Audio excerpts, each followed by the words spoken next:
Namaste everybody and welcome to this episode of Indian Music Fact Files with me, Anuja. I have observed that when it comes to Indian classical music, people are likely to attend instrumental concerts rather than vocal concerts.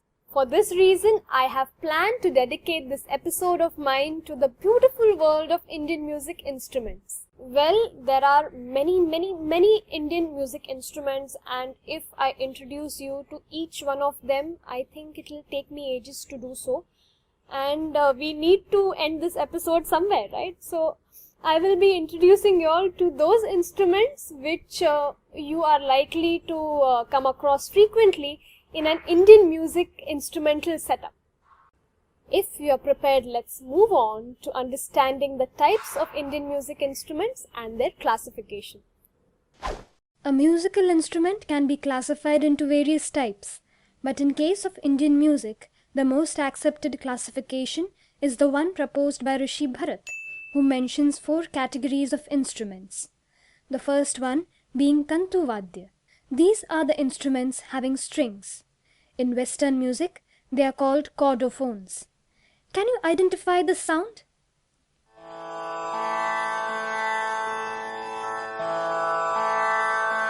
Yes, it is the sound of a tanpura, which is a drone instrument in Indian classical music. It is only an accompanying instrument, that is, it cannot be played for a solo performance. Further, the Tantu Vadya can be categorized into Tatavadya or Nakhaj Vadya, meaning instruments played with the help of fingernails. Popular examples of Tatavadya are instruments having frets like veena,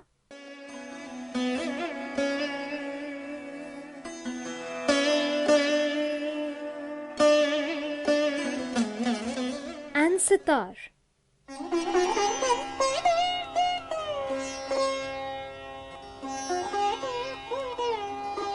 There are also instruments without frets like sarod.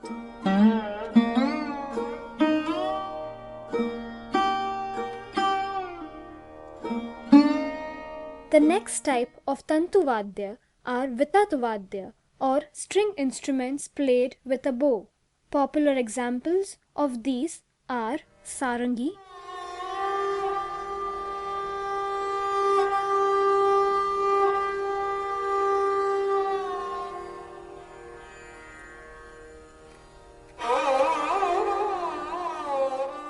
and violin.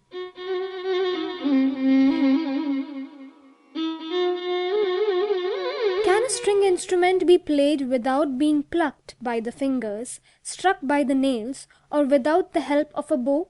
Yes, indeed.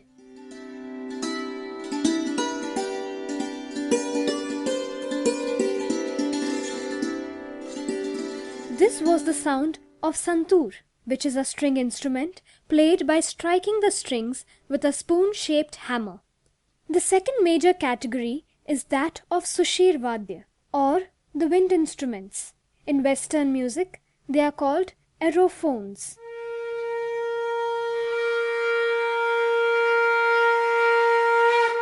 This was the sound of a shankh or a conch, which is a natural Sushir Vadya.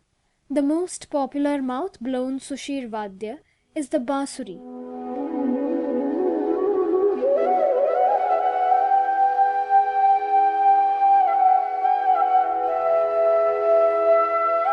It is an Indian flute without reeds. There is also the shehnai. It is a mouth-blown Sushir Vadya with reeds.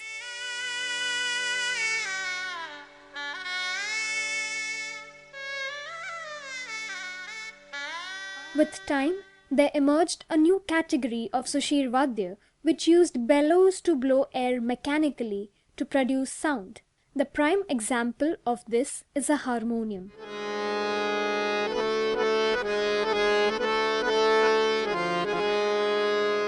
The third major category of instruments is Avanad Vadya or Charmaj Vadya. They are called as drums or membrophones according to Western music. They contain a layer of animal skin which helps in sound production. Some Avanad Vadya are played by using palms and fingers. Example, Carnatic instruments like mridangam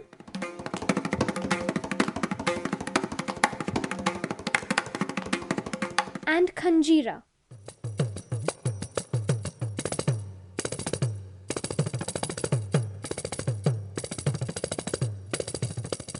We also have Hindustani instruments like pakhavaj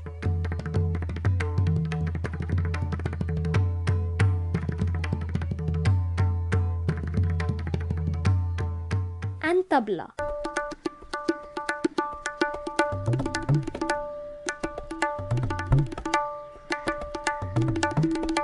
Some other Avanad instruments are played by striking the skin with sticks or hammers, for example, the chaughada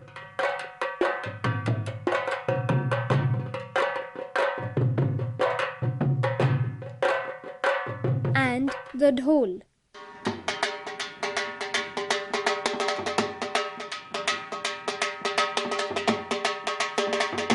The final category is that of ghanavadya.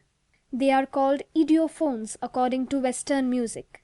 The body of these instruments is made of a solid material like metal, clay, or wood. They do not need further tuning. Most of them are used as side rhythm instruments. Prime examples of these instruments are Carnatic instruments like ghatam,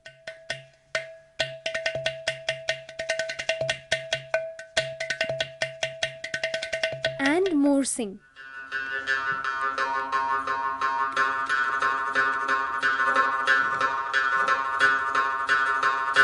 Other examples are manjira and kartal.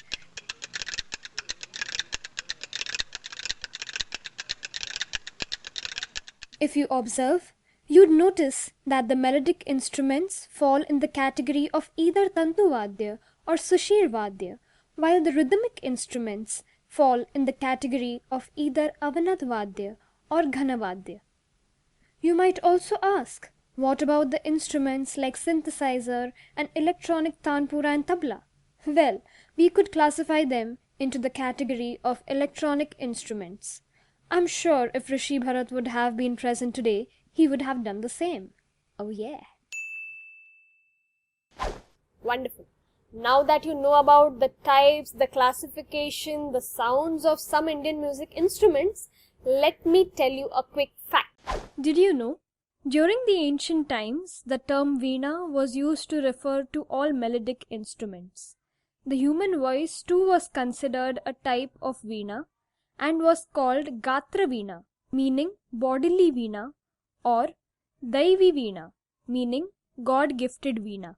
Okay, so that's it for today. I hope you liked this video and it was informative enough. For those who are looking out for some more information on the topic of Indian music instruments, you can refer to my blog. I have shared the link of my blog in the description area under this video.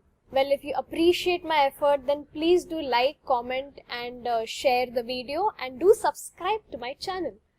I wish to see you all in my coming episodes. Till then, peace be with you.